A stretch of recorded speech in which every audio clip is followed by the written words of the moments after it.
அன்பு நண்பர்களே, இன்றைக்கான தலைப்பு என்னென்னா, குற்றம் பார்க்கில் சுற்றம் இல்லை அப்படின்னு நம்முடைய வழக்கில் இருக்கக்கூடிய சொல்லாடலை பற்றி நம்ம பார்த்துருப்போம்.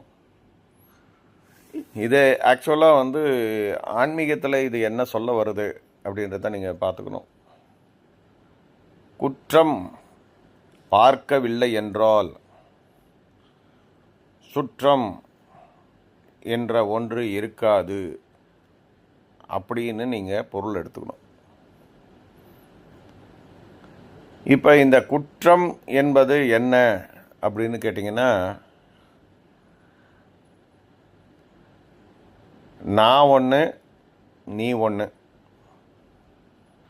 நான் ஒன்று நீ ஒன்று அப்படின்னு பார்க்கணும் இல்லையா? இப்போ நான் இருக்கிறேன், இங்கே மரம் இருக்குது, செடி இருக்குது, உலகம் இருக்குது, பிரபஞ்சம் இருக்குது அப்படின்னு தன்னிடம் இருந்து அதை வேறுபடுத்தி பார்க்குறோம் இல்லையா? அதுதான் நாம் செய்கின்ற குற்றம். அந்த குற்றத்தை யார் விலக்கி கொண்டு தானே எல்லாமாக இருக்கிறோம் என்பதை அனுபவமாக உணர்ந்து அந்த அனுபவத்திலேயே இருந்து விட்டால் அங்கே சுற்றம் என்று சொல்லக்கூடிய இந்த மரம், செடி, கொடி, நீ, நான், அந்த பிரபஞ்சம் அப்படின்னு சொல்லக்கூடிய மற்றொரு பொருள் என்பது அங்கே இல்லாமல், தானும் அங்கே இல்லாமல், எதுவும் இல்லாத நிலைக்கு, உண்மை நிலைக்கு அது கொண்டு சேர்த்துவிடும்.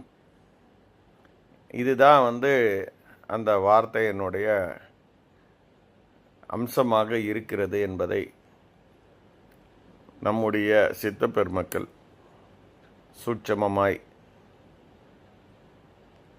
நம்முடைய அறிவில் பொட்டு தெரித்தால் போர் தெளிய வைத்தது மிகுந்த மகிழ்ச்சியை அளிக்கிறது. நன்றி.